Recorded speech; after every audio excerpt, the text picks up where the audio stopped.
makarating ng palasyo si Don Juan, labis ang kanyang paghanga, sapagkat lahat ng makita niya sa palasyo ay gintong lantay. At nang mapatitig naman sa isang magandang prinsesa na nakadungong sa bintana, na ginagalang Doña Leonora, ay may naramdamang tila siya ay naingkanto, sapagkat nang bumaba si Doña Leonora sa palasyo at Pangakas, hindi na ba anong ginagawa mo dito? Mahal na prinsesa, ako ay yung patawarin sa aking kapangasan. Wala po akong magiging iyong Hindi mo ba alam, dahil sa ginawa mo, maaaring manganib ang iyong buhay? May isang serpenteng nagbabantay dito sa palasyo. Isang matapang at panganib na serpente. Ang panganib man ay ano mga ako. Hindi naman gaano masakap kung kapatay ng kalabas. Usap hirap naman sasawi sa hindi. Ikaw ba'y nagbibiro lamang o ako'y sinisiphayo? Hindi kita kailangan. Lumayas ka! ang prinsipe ay tuminag sa kahabag-habag na anyo at ipinagtapat ang pagsinta niyang tapat sa prinsesa. O minamahal kong prinsesa, huwag na po kayong magalit.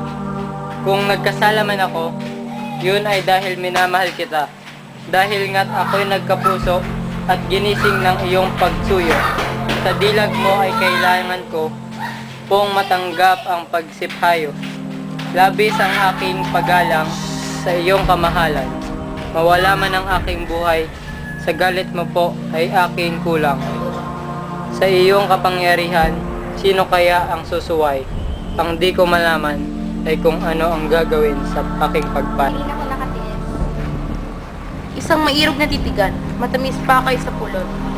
2 pirasong dati magkalayo, sa sandali ay nabuo. Nabuo at nang huwag ng paglayuin ng pagsinta. Sila ay nagsumpaan, walang iwanan ang sinumang magtaksil. Sa Diyos ay may parusa. Kaya bilis nga naman ng mga pangyayari, at sila ay magkasintahan na. Doon na rin si Don Juan na nirahan sa palasyo. Isang araw, natanong ni Doña Leonora,